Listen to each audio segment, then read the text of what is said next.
So honored to be here and so grateful that each of you have said yes. Said yes to this moment, said yes to walking through that door. As Temple said, riding through the storm that is also known as a mist of a little water, a California storm, right? To make it here to this moment. And I have a question for you. What if this is the very best moment of your entire life? What if this is it? We've been in a conversation. This is the fourth time I've been here in about 18 months, and we've been in this conversation, and I've been asking you the question, what if this is the most enlightened you will ever be? Now what? Because we think sometimes, and we've been taught sometimes, that it's a journey and that one day we will. One day I will find the perfect partner, even though I've just discovered I have a new girlfriend, which is, I'll let my husband know right away. I'm sure he'll be fine because my husband's a Leo too. It'll just be a big Leo fest. It is the 21st century after all. But once I go to that next perfect workshop, once I hear that next profound speaker, once I hear the perfect song, and all of that is true, and then there's something much greater happening, and that is a recognition and an understanding that this is it right here. And this is the only moment that's ever existed. As a matter of fact, it's only in the mind that we believe there's a past and a future. I want to lean into that for a moment, because what I'm talking today is beyond the law of attraction. How many of y'all have heard of the law of attraction? I know even the people who are new here, I know you've heard of the law of attraction.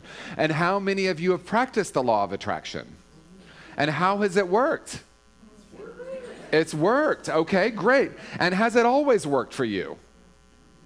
Oh, not always. So it sometimes works, right? They fell right into it. They sure did. It was an easy crowd, right? Or maybe if you're like me, you manifested everything you've ever desired, and then you're like, is that all there is? I remember when I was a good student of Unity, I came to Unity in 1988 or 1989. I'm not always the best reporter of time, but at that time I felt very broken. And I believed that the world was a brutal and hostile place, very deeply in my soul. I didn't yet understand there was a place underneath that was unharmed and unharmable, that there was an essence within me that could never be touched or harmed, that it was always whole, complete, and perfect. I just believed there was something fundamentally wrong with me, and then guess what? That's how I saw the world. The world is broken. And I walked into Unity and I heard this teaching: change your thinking, change your thinking, change your life. Thoughts held in mind create after their kind. In other words, it was the law of attraction before the law of attraction, right? Unity's been saying this since the 1800s. And yet we're in this beautiful moment right now. And some of us are really interested in the evolution of new thought, the next level of new thought. And it's not that one level is better than another, because we wouldn't say you shouldn't be 12 years old or you shouldn't be 82. They're both just a different experience of being human. So whatever level of consciousness we're bringing to our life is always the perfect level. And then we want to ask the question, what else is possible? Change your thinking, change your life. I spent the next, if I'm honest, 20 years trying to do that. With some success, I will say, oh, I have a new thought. This is a different thought than I used to have. Maybe the world isn't broken, but this is how it looked. And I was part of this community, and it wasn't Unity, but it was Unity adjacent. We all know what we mean, right? We had rubber bands on our wrist, and if we said anything that we perceived to be negative, we would flip it. Oh, don't say that. The universe will get you. Right? Don't have that thought. Oh my gosh, cancel, Temple. Don't say that, because, and I'm thinking, did we grow up in some punishing religion and we just came in here and redressed it, and now we call it the cosmic 2x4 instead of a punishing God? Right? And so there was a place, and this is what I want to talk about today. There's a place that we move beyond the understanding, the awareness that we change our thinking and change our life. And that is, as Temple said, that Deepak said, there, we've done it twice, the space between the thoughts. And when I spend time in the space between the thoughts, then I become separate from the thoughts, and I understand that I am the observer of that story, that collection of ideas and beliefs. And if I say I'm not that, then what am I going to say next? Well, then who or what am I? If I'm not my thoughts, then it's not about changing the thoughts. And so we have an evolution, and for me, I use the 4 rooms, physical, intellectual, emotional, and spiritual, as a framework. And when I came to Unity, I was in the physical consciousness. What I could see, what I could touch, what I could taste, what you were telling me, that was the one and only reality. And the world was a brutal and hostile place because I believed I was broken. And so when I spent those next 20 years shifting from physical world reality to realizing that I can actually change the way I'm perceiving the world and therefore change my experience of the world, I moved into that intellectual realm where I realized that thoughts were causative. Thoughts create reality. And that was very true. And I had, as many of us just admitted, some success with that. And sometimes I'm like, I've tried so hard to change the narrative. And yet I look around and I still see the blankety blank blank happening in the world. And it breaks my heart. Or I've spent all this time trying to change the narrative, and yet again, are you ready? Here I am again in the same relationship. Why does this keep happening to me? Why do I keep repeating this? Oh, I should flip that. Don't have that thought. Change that thinking. Otherwise, the universe will get you, and I'll find myself in the same relationship, at the same job, with the same bank account.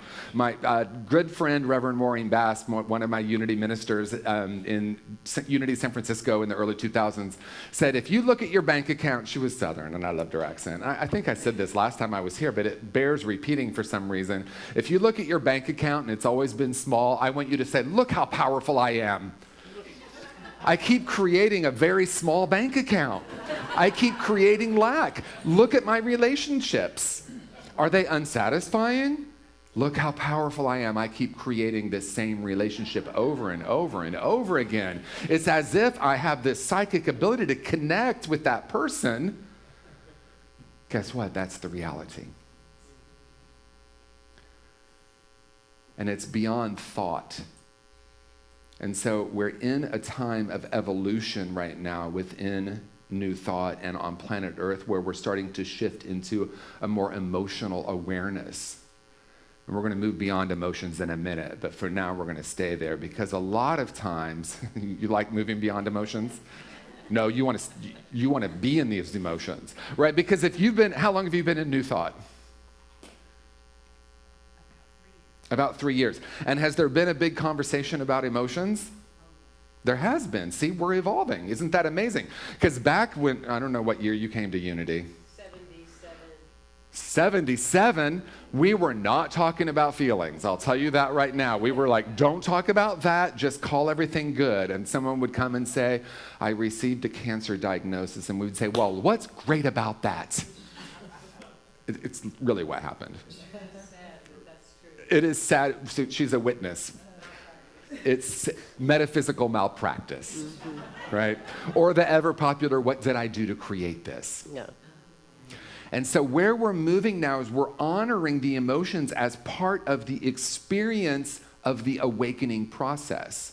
Because if I'm not allowing myself to feel, then I'm actually burying parts of myself deeper into the shadow, and I'm using the mind to try to change the narrative so that I can change the outcome, but really I'm not looking at something much deeper that's happening.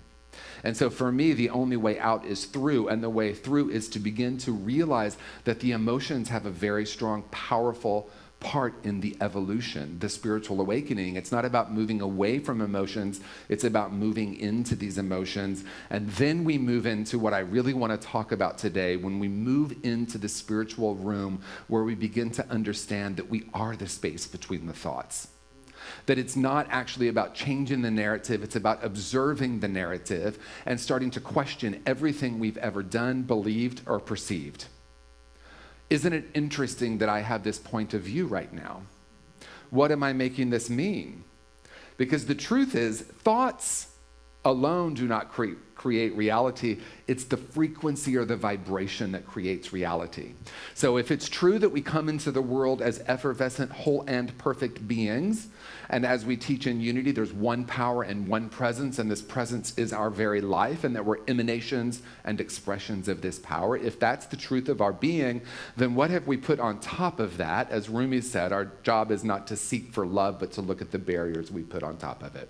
And as you said so beautifully, love can be right there. You didn't say this, but this is how I heard it. Love can be right there, but I will literally not be able to receive that if I feel unworthy of that. And so the vibration that I'm carrying around that I call core false beliefs, and I only say I call it that because I've added the word false because we are carrying around lies about ourselves, generational lies, lies about race, lies about gender, lies about socioeconomic status, about the very nature of humanity itself. So we walk into unity, and our hope is that we start to question everything. We start to say, what gets created when I believe this? What gets created when I have a moment of being in the space between the thoughts and start to observe those thoughts? What might happen if I were to say, thank you for sharing thought. I don't need to change you because I know there's a greater reality, and that greater reality is I am an infinite being. Let's say that together. I am an infinite being. I say yes. Yes to being an infinite being. And what might happen is it might not be a process. It might not take us time to get there. As a matter of fact, it might be that it can only happen right now. And it might even be that it just happened right now. We had an awareness of a greater reality beyond the thought. So if you're like me, 20 years of trying to change the narrative can dissolve in an instant, and we can say, oh, wow. I have compassion for that part of me that believed if I could just change the way I'm thinking, I can change my life. If I could just change and attract. And so let's talk about this attraction thing, right? The law of attraction says we change our thinking, and sometimes they talk about frequency and energy, and therefore we attract the experiences that we want into our life. So if you want a relationship, you start to act as if you have this relationship, you emit that frequency, and then you attract it. And it's a beautiful and wonderful thing, and as we've already established, sometimes it works, and then we're like, oh, I got you? That's what I've been manifesting this whole time? And here you are, and now what? Now I'm in this relationship, right? It's like we've been Disneyed, right? It's like, oh, happily ever after, the day we get married. No, that's where it begins. That's where the journey begins, right? The journey of authenticity and connection and love and expressing that love with one another and looking at those places where I resist it. Based on my old programming, my old ideas, and my old beliefs. The frequency attached to that. Someone can be standing right in front of me. So I'm just going to tell you, one of mine that I just absolutely loved, I'm just not good enough. I would not have told you I loved it. I would have told you I hated that and I wanted to get rid of it. Teach me how to have a different idea. But the issue was I decided that and absorbed that when I was about 5 years old. And my brain wasn't even developed enough to understand. Maybe mom and dad have some marital issues that they're not working through, or maybe the sexual trauma that has been passed down from generation to generation is showing up in the way they see and view me. Maybe my mother, being a product of the 1950s, who would have never chosen to be a parent had she been born 20 years later, and I know that because she used to say, someone resonated over here. That was good. That was good. We're having an awakening. Because my mom used to say, if I had been born later, I probably wouldn't have chosen to have kids. Thanks, Mom. And as Temple says, if you're over 30, and I'm looking around, I think most of us are over 30, you can no longer blame your parents. We're not going to give you permission to do that. And so I absorbed and decided that I was unworthy at such a young age, so it's not a cognitive process to heal that. I have to hold with tenderness that precious little child that came into a world that wasn't going to celebrate the effervescence that we're celebrating here today. Into a family system that was taught there's lack, there's not enough in the world, will never be anything. All those things that I absorbed needed to be healed through a tender, loving embrace of that 5-year-old and an understanding that beneath all of that is still that precious being that came into the world as this effervescent being. So the process of embracing that and loving that part of me, then I can start to have a different awareness of the core decisions that I made about myself. So paradoxically, as I say, we don't need to change the thoughts. They change.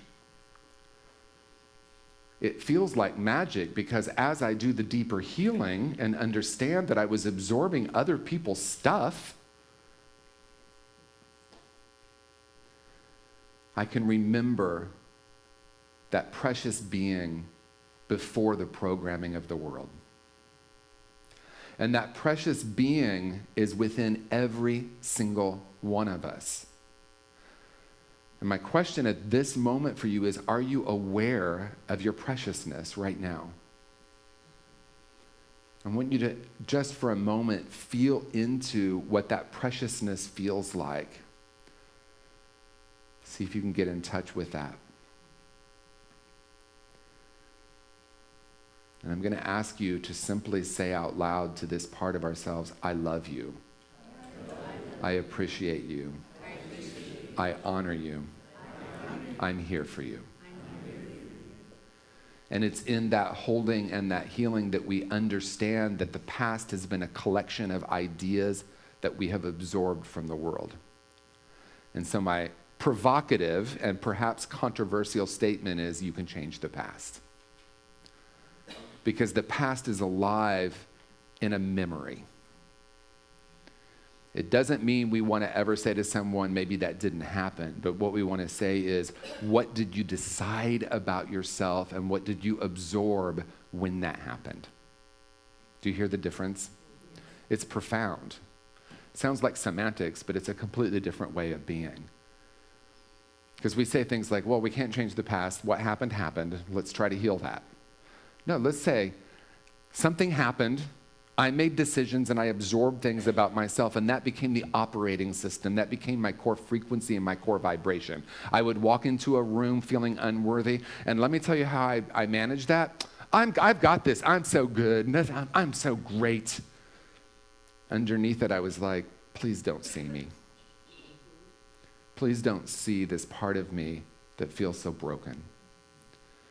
And so as we move into the next evolution of new thought, we realize that it's actually moving into that space beyond the thoughts, honoring the emotional experience, loving our inner child, accepting what has happened as part of our journey, not through the lens of good and bad and right and wrong, but through the lens of what might get created if I were to have a different conclusion about myself. And from that conclusion, I have a different vibration about myself. And then suddenly it does feel like we attract everything that we've ever wanted. But this time, we're not attracting it because once I get this, I will be free. Once I get this relationship, I will be happy. Once I get that house, then I will feel secure. Instead, we're going to flip that completely around and say the truth of who and what I am as a whole and infinite being. I am complete. I need no one or no thing to complete me, and yet I want to radiate this into the world. And so what do? We shift from the law of attraction to the law of radiance. We walk in the world knowing very deeply who and what we are, and that is infectious to the people around us. As Marianne says, then our light naturally, unconsciously, which it's true, it's not conscious, but don't you feel great when you're around Temple Hayes? Right? Don't you feel great? And I don't think I've given this quote here, and it's not about you, Temple. This is going to be a metaphor. But Dolly Parton says it takes a lot of work a lot of money to look this cheap. It takes a lot of work, spiritual evolution, awakening to be that presence in the midst of anything happening in the world. So rather than being against what's happening in the world, we unplug from that and we say, I know who I am in the midst of this. I am a presence for love. I am a presence for peace. We walk around like Temple, radiating this into the world, and lo and behold, we do end up then seemingly manifesting everything we've ever desired. So we call off the search. We rest in the reality of who and what we are. And we go out into the world as an experiment, radiating this love energy. And then that love energy then affects our physicality, our thoughts, and our emotions. So in closing, what I want to say is thank you. Thank you for being in this space. Thank you for being in this energy. Thank you for being in this exploration. I feel the shift happening in the room. Do you feel it? Sometimes we think words are so important. But the truth is, how we actually communicate is way beyond words or thoughts. So I'm going to invite us to take just a moment here to be with one another. I'm not going to keep your eyes open because I know how you Unity people are. You're going to close your eyes. I want you to keep your eyes open and just for a moment look around the room.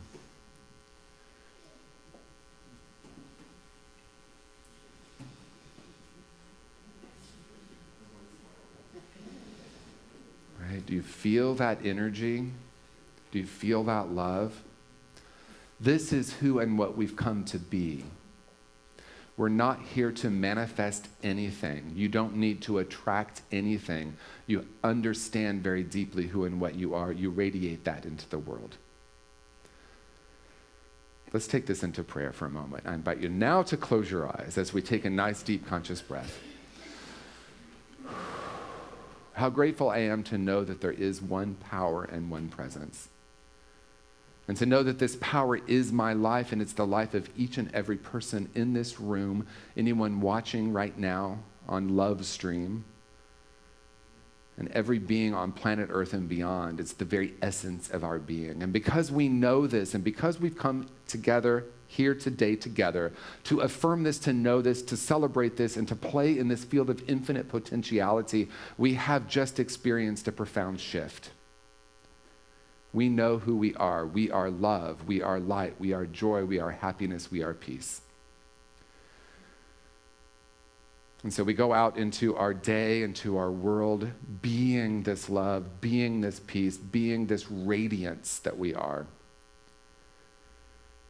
And we know in the realm of spirit, this is already done. So with great gratitude, we release it. We let it go. We let it be. And so it is. Thank you, everyone. And so it is. Thank you, thank you, thank you, thank you, thank you, thank you.